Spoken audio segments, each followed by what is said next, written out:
예, 마가복음 14장 27절로 28절을 보겠습니다. 예수께서 제자들에게 이르시되 너희가 다 나를 버리리라. 제자들이 먼저는 주님을 다 버려야 되는 거죠. 그게 주님의 죽음과 장사와 부활과 승천에는 반드시 주님이 끝까지 따르던 제자들에게까지도 버림을 당해야 되는 거예요. 온 세상이 주님을 버려야 되는 거니까. 이는 기록된 바 내가 목자를 치리니 양들이 흩어지리라 했습니다. 그러나 내가 살아난 후에 너희보다 먼저 갈릴리로 가리라. 갈릴리에서 부른 제자들을 갈릴리로 다시 부르는 이야기죠. 지금 인자예수께서 갈릴리에서 불렀던 제자들을 유다 땅에서 부른 사람은 가룟 유다 한 사람이었고, 그는 이미 이제 베드로에 떠나갔고 11 제자가 남았는데 그들은 전부 갈릴리 출신들이죠. 그 갈릴리로 주님이 먼저 가서 내가 거기서 너희를 기다릴 거다 이렇게 예언을 하셨어요.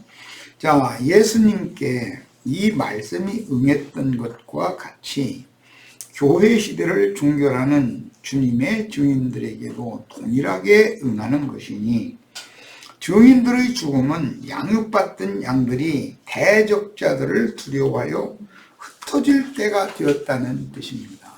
그런데 그때 어린아이 신자들은 예수를 죽이는데 동조하는 쪽에 딱 서버리고, 예수를 죽이는 자들의 편에 서지 않은 제자들임에도 불구하고 예수님이 위험에 처해지면 다 도망가게 돼 있다는 거예요. 그만큼 아직도 제자들은 육신을 완전히 떠나지 못한 상태다라는 걸 알 수가 있는 거죠.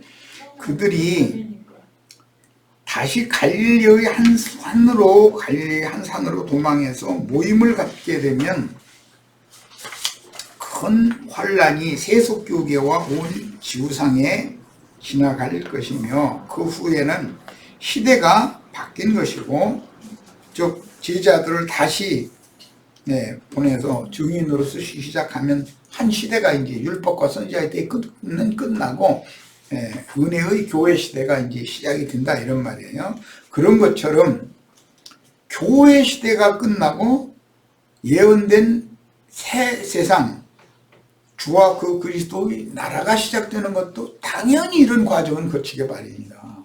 그런데 복자로 오셨던 예수님께 이루어졌었던 일이 나중에는 증인들을 통해서 다시 반복된다. 지금 그걸 우리가 읽고 있는 거예요.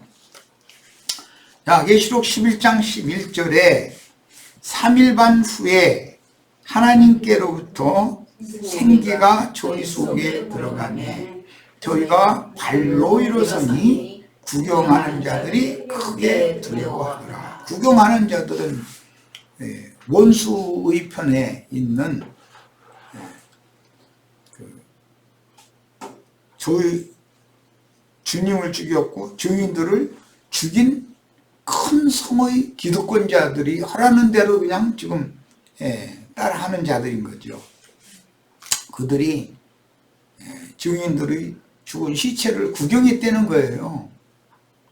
사실은 구경했다라고만 되어 있지만 그것은 모욕, 비방했다 이 말이죠. 살아생전에 말씀 전할 때 어쩐지 좀 이렇게 기독교로 이렇게 입만 벌리면 목사들 치고 그랬었더니 잘 됐다. 이제 결과가 이거구만 이제 이러던 자들이죠. 그런 자들과 증인들이 말씀을 듣고 이 말이 맞기는 맞아. 그런데도 분명하게 갈라지지 않은 자들, 그쪽에 다 합쳐가지고 지금 한패가 돼가지고 이런다 이 말이에요. 이 3일 반의 근거가 성경에 이제 나오는 거는 출애굽기 12장 1절로 6절에 나옵니다. 이제 6월절 주례죠. 절기절에. 여호와께서 애굽 땅에서 모세와 아론에게 일러 말씀하시되 이달이라는 건 유대 민간용어로는 아비벌이라고 해요. 이 아비벌이 이제 바벨론 포로 귀환 이후엔 니산월이라고 이렇게 그 바벨론어로 바꿔지게 되죠. 애국어로는 아비벌이에요. 이달을 너희에게 달의 시작 곧 해의 첫 달이 되게 하고 너희는 이스라엘 온 회중에게 말하여 이르라. 이달 열흘에 너희 각자가 어린 양을 잡을지니 이건 붙들어라 이 말이에요. 아비벌 10일날 어린 양을 붙잡아서 매놓는 거예요. 그리고 실제 잡는 것은 6월절날 잡아야 되니까 14일날 잡아야 되는 거죠. 그런데 그 기간이 유대인들의 계산으로는 그냥 나흘째 되는 날이지만 실제로는 정확한 시간으로는 사흘 반이다 이 말이에요. 지금 그 얘기를 지금 이해를 시키려고 그래요. 각 가족대로 그 식구를 위하여 어린 양을 취하되 그 어린 양에 대하여 식구가 너무 적으면 그 집의 이웃과 함께 사람 수를 따라서 하나를 잡고 각 사람이 먹을 수 있는 분량에 따라서 너희 어린 양을 계산할 것이며 처음부터 구원을 얻는 것은 피풀임 받은 집에서 구원을 받는 거예요. 회당이나 성전 지어놓고서 거기서 모여서 구원받는 일이 없어요. 처음부터. 너희 어린 양은 흠없고 1년 된 수컷으로 하되 양도 되고 염소도 되죠. 6월절 고기는 양을 잡아먹을 수도 있고 염소를 잡아먹을 수도 있어요. 그런데 반드시 수컷이어야 돼요. 이것은 나중에 이제 번제와 관계가 되는 건데 속주를 위한 번제와 관계가 되죠. 수컷으로 하되 양이나 염소 중에서 취하고 근데 완전한 번제는 사람이 먹지 못해요. 다 불태우니까.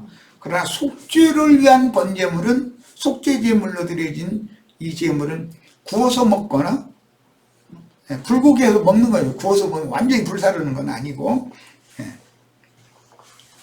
이달 열 나흔 날까지 간직하였다가 열흘에 양이나 염소를 수컷을 1년 되고 흠이 없는 그 수양이나 수염소를 붙잡아서 별도로 딱 내놓는 거예요.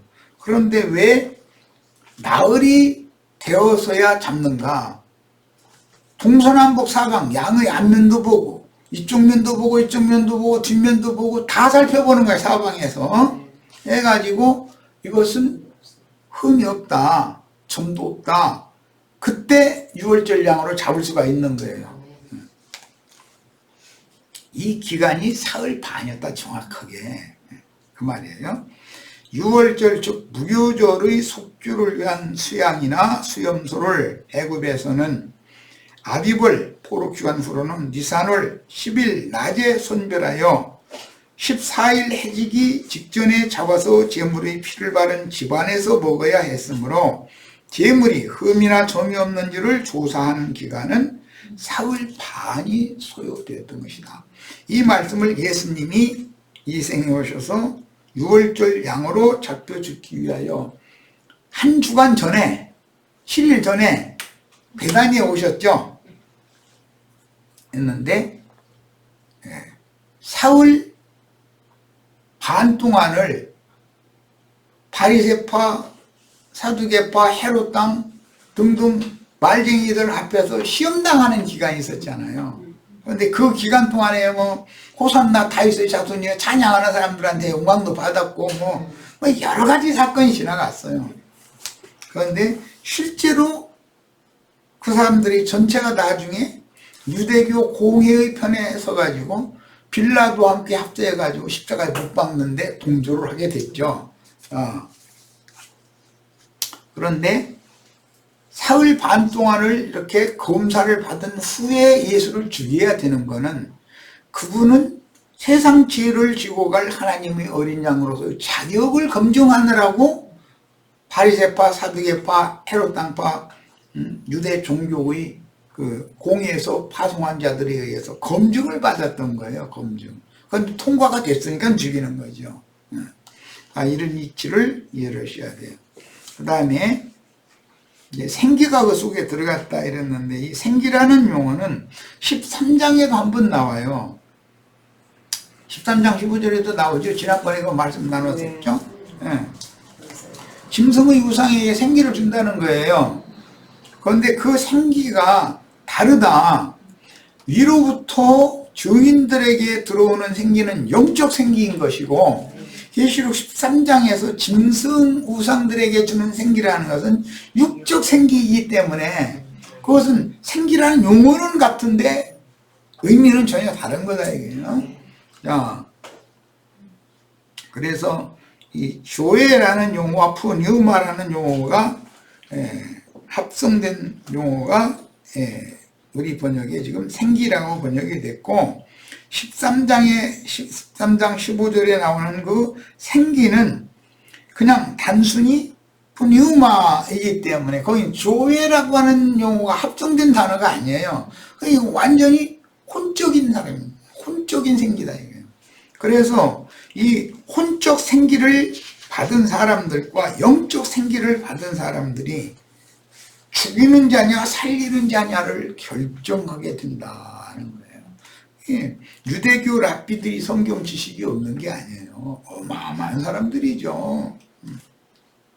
그런데 그들은 죽이는 직분을 행하고 예수님과 사도들은 살리는 직분을 행하게 되기 때문에 똑같이 생기를 받았는데, 받아서 말하는 권세를 받았고 매매한 권세를 행하는 건데, 누구로부터 보냄받은 어떤 생기를 받았느냐 이거예요. 뱀이 여자에게 한 말을, 그것도 생기죠. 하나님이 아담에게 한 말도 생기죠. 어디로부터 어떤 생기를 받았느냐가 이렇게 중요한 거예요. 그 다음에 이제 발로 섰다. 이제 오늘 표현에 이렇게 되어 있죠.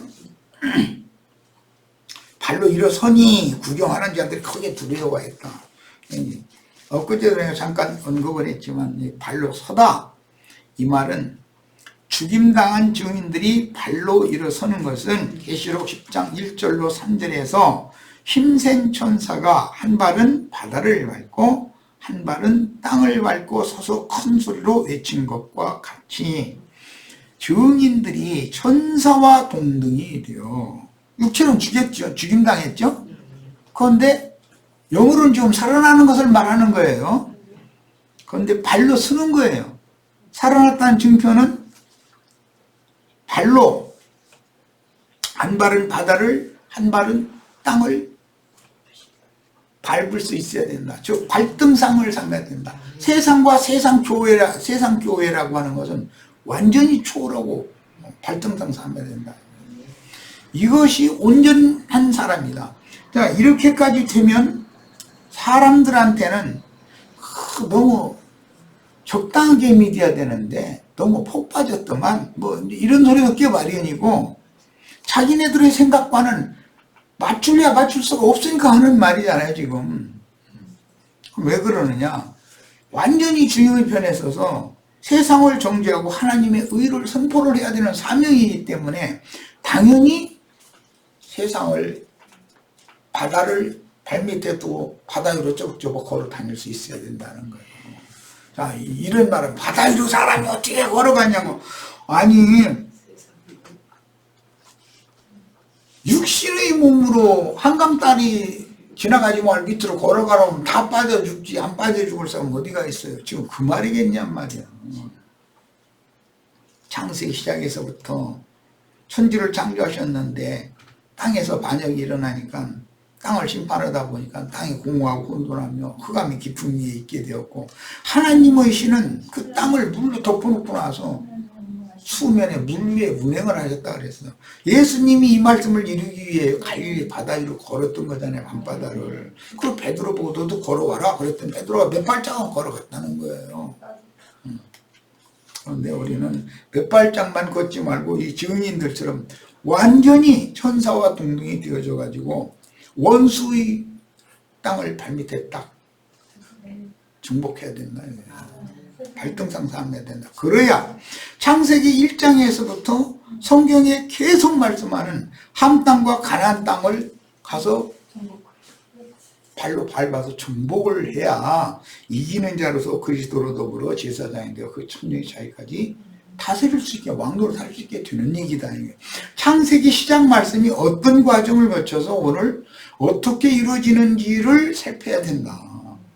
이것은 이 말을 듣기도 어려울 거고, 이렇게 말하면 야, 그게 그럴싸하긴 한데 뭐 땅을 밟고 서는 것이 뭐 그렇게 중요해?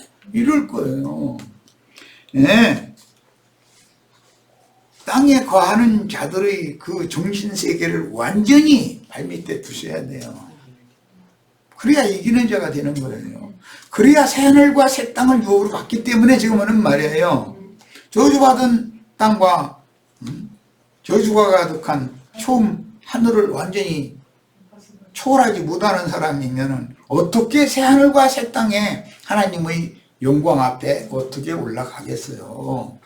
이 말을 명심해서 잘 새겨서 들으시기를 바라요. 우리는 누가복음 20장 35절로 36절에 의하면 그날에 부활의 아들 하나님의 아들은 천사와 동등이 된다 이랬어요. 육의 몸을 벗고 영의 몸으로 나타난다 이 말이에요. 빛의 갑옷을 입고 나타나는 상태가 되는 거예요. 야, 그렇게 되면 힘센 천사가 한 발은 바다를 밟고 한 발은 땅을 밟고 요한에게 열린 작은 책의 말씀을 주면서 큰 소리로 외쳤다고 그랬는데 그 천사와 동등이 되어져야만 하나님의 사역을 할 수 있다 이 말이에요.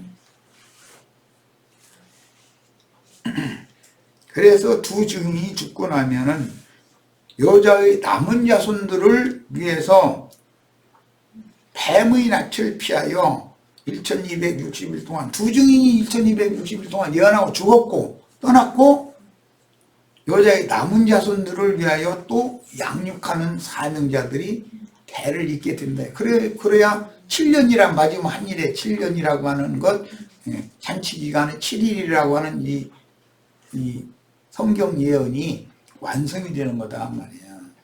그래서 성경이 지금부터 말하고자 하는 그런 의도를 성경의 흐름에 따라서 잘 문장의 흐름을 이해하는 것이 제일 중요해요. 영적 한다 해서 영적인 삶이 되는 게 아니에요. 성경이라는 건 어떤 일관된 흐름이 있기 때문에 그 흐름을 성경을 정확하게 딱딱딱딱 맞춰서 해석을 할 수 있는 사람이 영적인 사람이지. 엊그제 내가 그래서 우리 성경 읽을 때 블레셋 족속들과 이스라엘이 전쟁을 하는데 다윗에게 전쟁을 어떻게 하라는 그런 지시를 내렸을 때 이게 뭔 말이냐고 하면 질문해 봤던 거예요. 분명히 또 영적 해가면서 엉뚱한 소리도 할 거다 내 생각을 내가 몰라서 물어본 게 아니에요.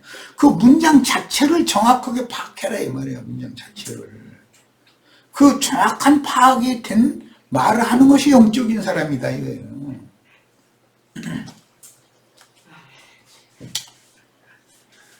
자, 누가복음 20장 35절로 36절 저 세상과 및 죽은 자 가운데서 부활함을 얻게 합당히 여김을 받은 자들은, 이게 지금 두 증인이 부활함을 얻게 합당히 여김을 받은 자들을 대표하는 거 아니에요.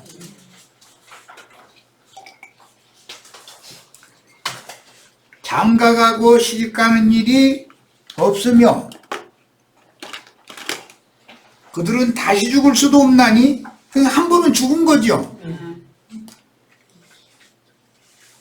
육의 몸으로 죽고 또 죽는다, 죽고 또 죽어라는 말이 나오는데 그것은 그 영혼이 영원한 불못에 심판받는 상태를 말하는 건데, 한 번은 다 죽지만 사람이 한 번 죽는 것은 정하신 이치니까, 그러나 이 사람들은 불못에 들어가는 죽음은 없다 하는 거예요. 없나니 이는 왜 그러느냐, 천사와 동등이요. 이 천사가 계시록에서는 10장에 힘센 천사였었죠. 동등이요 부활의 자녀로서 죽었다가 살아난, 지금 두 증인이 죽었다가 살아난 얘기냐고. 그러니까 발로 쓰는 거 아니에요. 하나님의 자녀임이니라 했는데 계시록에서는 하나님의 아들들이다 라고 그랬어요. 이기는 자들은 좀 아들들이에요. 자, 계시록 10장 1절로 3절. 내가 또 보니 힘센 다른 천사가 구름을 입고, 많은 천사들이 있지만 어떤 수식어가 있거나 관사가 있는 천사는 전혀 다르다. 이건 뭐 여러 번을 말씀드렸어요. 하늘에서 내려오는데 구름을 입고 내려온다고 그랬어요. 그 머리 위에 무지개가 있고 그 얼굴은 해 같고 그 발은 불기둥 같으며. 그러면 구름이라는 건 어떤 사람을 말하는 건데, 구름을 입고 와서 작은 책의 말씀을 먹여주시면 작은 책의 말씀을 먹은 사람이 구름이 또 되는 거단 말이에요. 지금 그를 통해서 나타나는 거예요. 구름 타고 오신다 이런 거예요. 주님이 오신다는 건 말씀이 오는 걸 말하는 거예요. 그 머리 위에는 무지개가 있고 그 얼굴은 해 같고 그 발은 불기둥 같으며. 여기 구름기둥 불기둥 얘기도 나오고 아까 소금기둥 얘기도 잠깐 언급했는데 산보석돌 돌기둥 얘기도 나오잖아요. 성경에 어떤 기둥 얘기가 나오면 그 문장에 따라서 무엇을 강조하는 견고한 사람이다. 이 사람은 어떤 것에 대한 대표다. 예를 들어서 우리 집안의 기둥은 우리 아들이잖아요. 모든 집안의 기둥은 아들이죠. 아버지는 그 집을 떠받치는 대들보인 것이고, 나머지 지체손들은 이제 석갈 애들이고, 이렇게 보이는 거예요. 건물 하나를 볼 때도.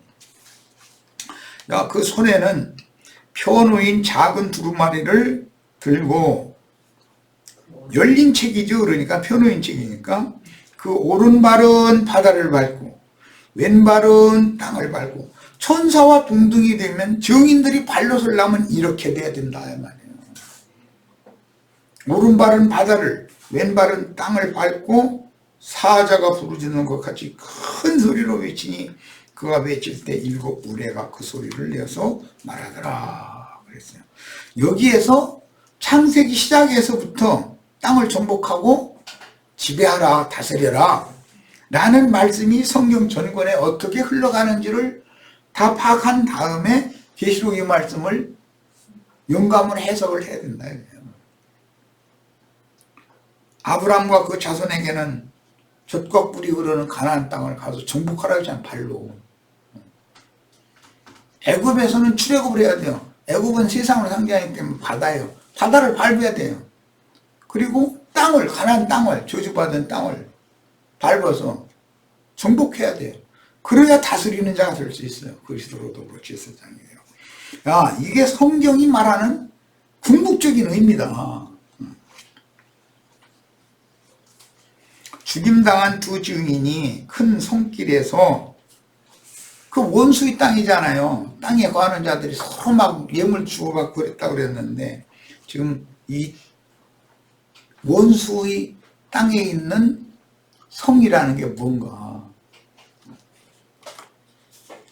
카인의 후예들은 노 땅으로 나가서 거기에서 큰 성을 쌓았다는 거잖아요. 그 지금 이렇게 여기까지 흘러나온 거잖아요. 죽임당한 두 증인이 큰 손길에서 발로 일어서는 것은 부활의 날 저녁에 제자들에게 주님이 오셔서, 지금 부활의 날 저녁에 오신 주님은 3일 전에 십자가에서 못 박혀 죽은 육체의 주님이 아니죠. 영의 몸을 입고 오신 주님이에요. 증인들이 부활의 아들이요 하나님의 아들임을 입증하는데, 예언과 같이 증인들이 힘센 천사와 동등이 되어, 그날엔 천사와 동등이 된다 했어요. 부활의 아들 하나님의 아들들은. 이게 두 증인이다 이 말이에요. 세상과 세속 교계를 발등상으로 삼는다는 뜻이다. 이미 주님은 세상과 세상 교계인 유대교를 발로 밟았죠. 그분은 이기는 자가 됐어요. 그런데 아직도 거슬러 대적하는 것들이 아직도 남아있다. 이 말은 교회 중에 이기는 자들이 로마서 8장에 모든 생물들이 하나님의 아들들이 나타나는 것을 고대한다. 그러면서 탄식한다 이랬는데, 이 하나님의 아들들 이기는 자들이 또 나타나서 하나님 말씀을 완성적으로 두 번째 것이 완전한 거기 때문에 이루어야 된다 이거예요. 반드시. 오늘 이런 말씀을 나누는 목적은 우리 형제 자매님들도 당연히 이기는 자들이 되어져서 땅과 바다를 밟고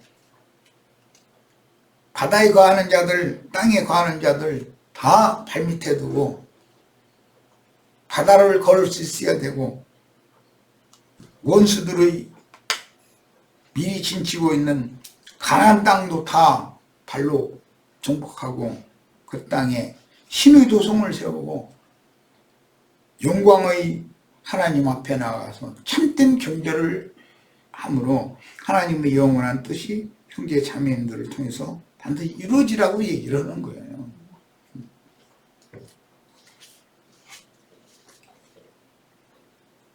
마지막 경륜을 성취하는 3년 반을 축소하여 7일간의 절기 제사 기간을 절반으로 계시하는 상징적인 표적의 날수, 이건 민수기 14장 33절로 34절이나 에스겔 4장 6절 이런 데 보면 가나안 땅을 정탐한 날수가 40일이에요.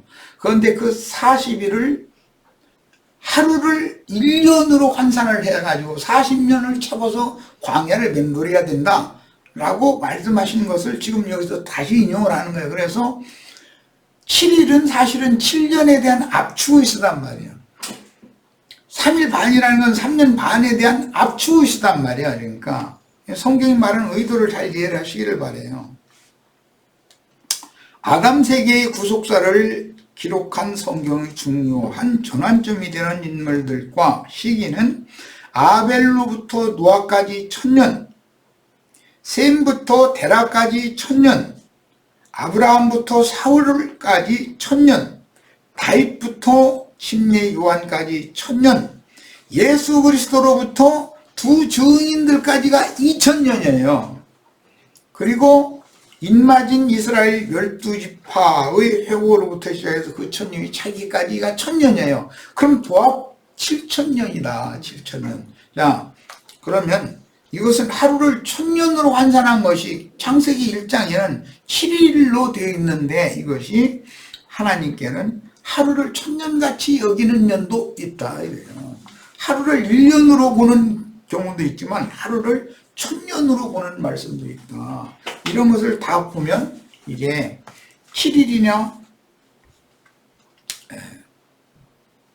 또 7년이냐 그 다음에 70일이나 이런 용어가 왜 어떤 방식으로 확대되어지고 있는지를 우리가 감을 잡을 수가 있는 거죠. 영감으로 이걸 받아야 되는 얘기죠. 자, 부활 때는 의인 아벨로부터 모든 죽은 자들 가운데에서 처음 익은 열매인 그리스도의 부활이 이미 있었고, 인자 예수의 부활체들인 사도들의 사역부터 증인들의 부활까지 그리스도께 속한 이기는 자들의 첫째 부활이 있으며, 그 후로는 인마진 12지파로부터 크고 흰 보좌의 심판대로 부활되는 심판의 부활이라는 것이 있다. 생명의 부활이 있고 심판의 부활이 있어요. 생명의 부활도 첫째 부활, 더 좋은 부활, 그 부활이 있고, 그 다음에 그 첫째 부활이 아닌 부활이 얼마든지 있을 수가 있다. 그것은 삶과 관계가 되기 때문에 그래요. 모든 성도는 반드시 먼저 중생의 씻음과 성령의 새롭게 하심을 받는 영의 부활 후에 혼의 구원을 이루는 교회 생활을 마치면, 개성교회 사람들이 이런 말 자체를 이해를 못하는 거예요. 지금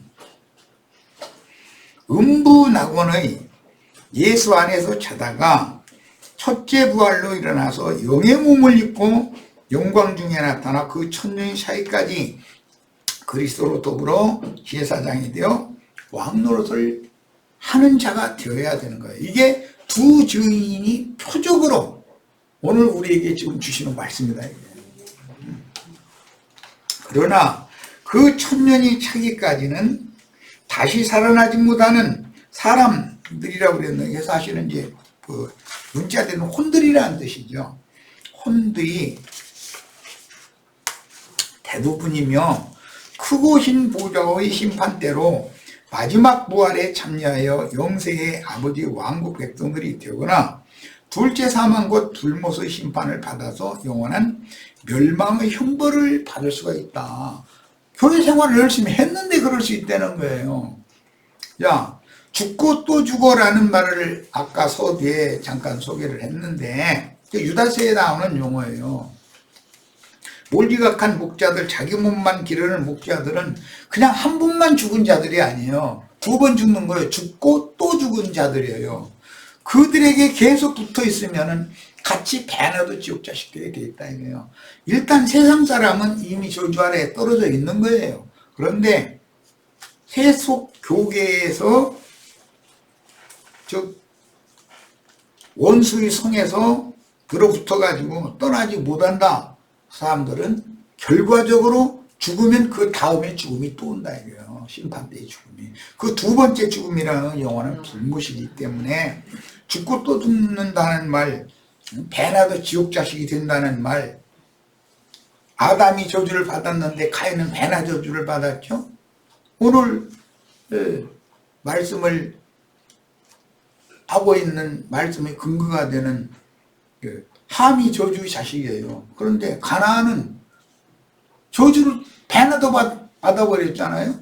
이런 것들이 성경에서는 어떻게 성취가 되는지를 알아야 된다 이거예요.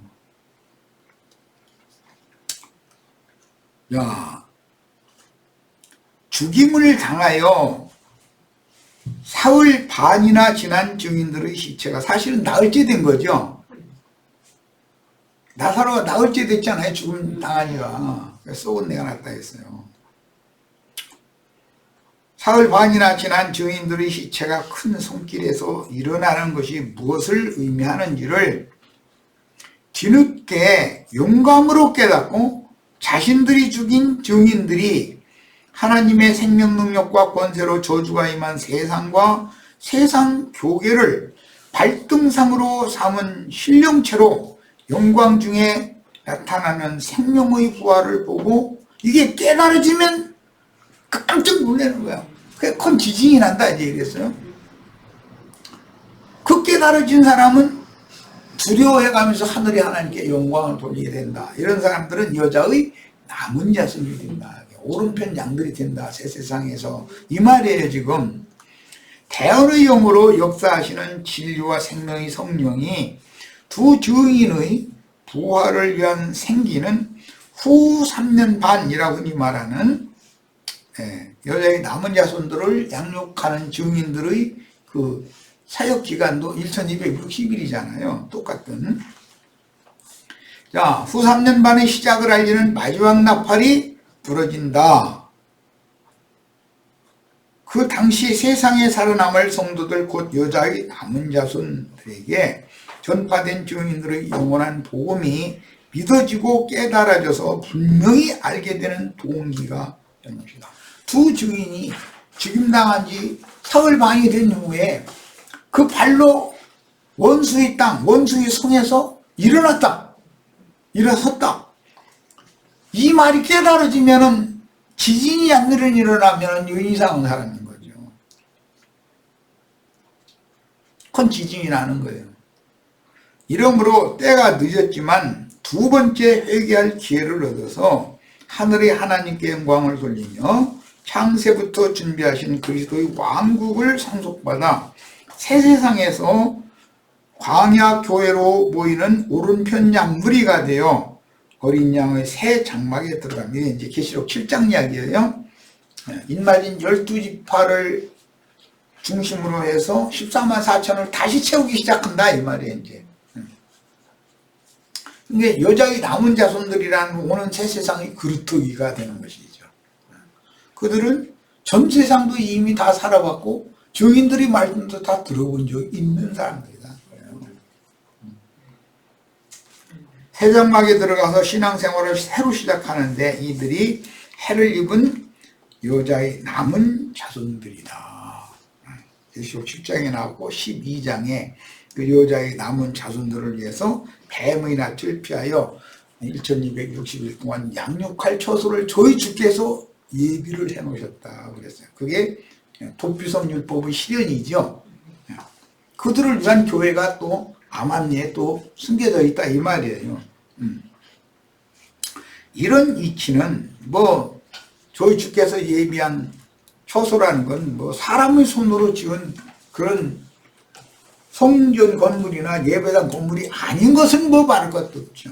뱀의 낯을 피하여 모임을 갖는 이단자들의 모임 처소라는 건 주의 성령과 함께 이 집 저 집에 집에서 모이는 교회라는 뜻이에요. 사실은 세상 교회 사람들은 이해가 안 되죠. 그 이단들이죠. 기독교계 뭐라고 하는지 알아요? 예배당 성당에 모이지 않고 집에 모이면 그 이단이다 이렇게 가르쳐요. 목사들은. 근데 성경에는 주님과 제자들은 집에 모였다는 거잖아요. 그러니 이게 얼마나 놀라운 일이에요.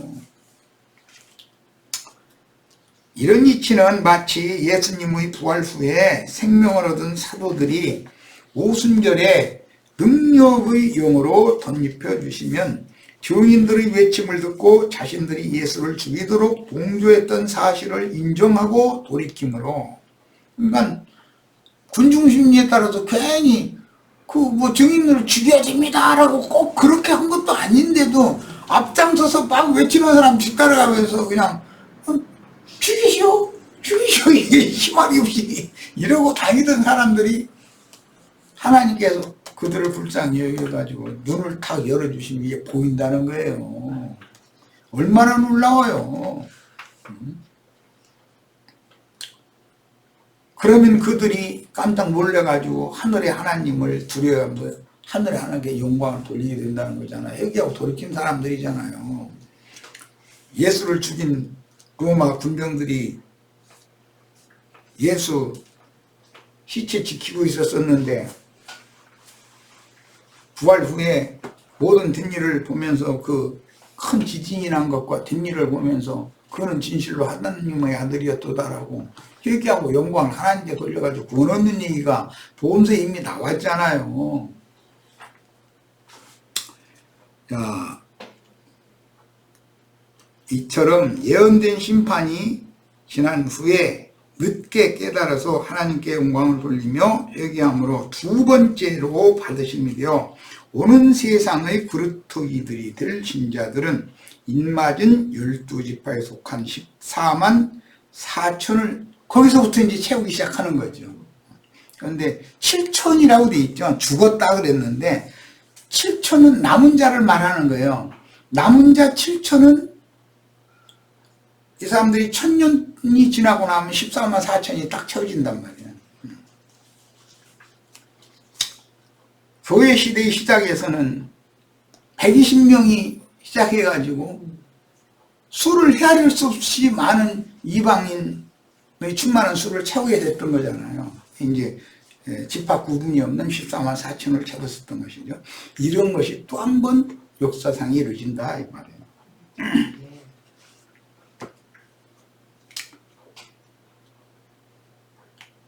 부증인에 대하여 기록된 성경의 예언을 문자적으로는 알고 있었으나 그 뜻을 영적으로는 전혀 이해하지 못하던 짐승의 마음을 받은 가라지들과 불신자들을 포함하여 심판 후에 이 세상에 살아남겨질 오른편 양무리가 두 증인의 죽음과 부활과 승천이 무엇인지를 늦게나마 영감으로 깨달았어요. 심령이, 성령께서 사람의 심령에 감동을 주셔야 영적인 일을 깨닫는 거니까 그래야 돌이키는 거예요.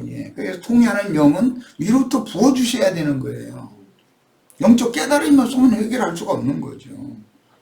새 세상에서 새 땅 백성이 되는 것을 의미합니다.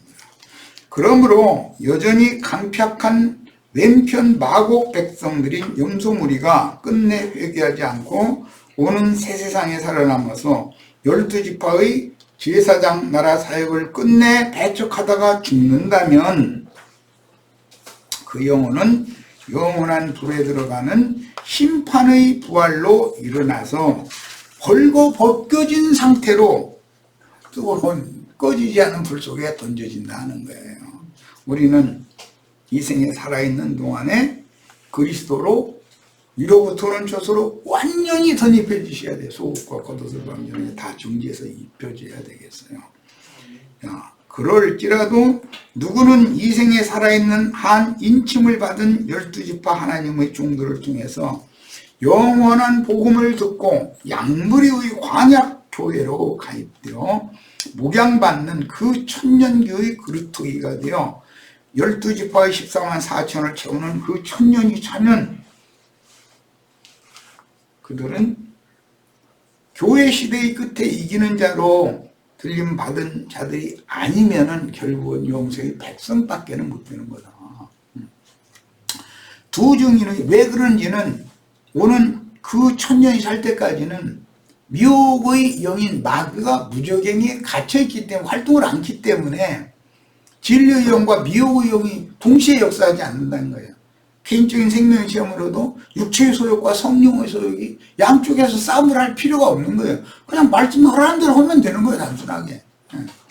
이런 시대다. 그건 은혜로 구원받는 시대가 아니죠. 두 증인의 승천 사건을 통해서 뒤늦게 진리를 깨달은 순수한 어린아이들인 해를 입은 여자의 남은 자손들은 거룩한 성이 주와 함께 내려올 때 큰 음력교계에 속하여 두 증인이 자신들의 영혼을 위해서 수고한 증인들을 죽는데 넘긴 자들과 동역했던 죄악을 회개함으로 받으심이 되어 오는 세상을 연결하는 그루터기들이 있다. 이게 무엇을 봐야 되냐? 증인들이 죽임당한 지가 사흘 반이 됐는데 증인들의 발로 이러 원수의 손길에서 증인들이 발로 일어선다라고 하는 것이 이게 무슨 뜻이지? 예. 땅을 밟는다는 게 뭔 소리인지를 알아야 된다. 바다를 밟는다는 게 뭔 소리인지를 알아야 된다. 이건 영감으로는 아는 문제이기 때문에 늦게라도 이것을 깨닫게 된 사람은 회개하고 돌이키게 돼 하늘의 하나님께 영광을 돌릴 수밖에 없는 거다는 거죠. 말씀이 이렇게 이루어지는구나. 이렇게 이제 하나님의 계시를 받은 거니까. 영의 일에 대하여 너무 무지하고 완악한 마음으로 하늘 문이 굳게 닫힌 자신의 지난 죄과들을 돌이키면서 하늘의 하나님을 두려워한다면 그들에게는 회개의 기회가 다시 한번 주어질 것이며 과연 증인들은 하나님의 아들들이었다라고 고백하며 하늘의 하나님께 영광을 돌리게 되는 것입니다. 자, 오늘 집회는 여기까지 해서 마칩니다.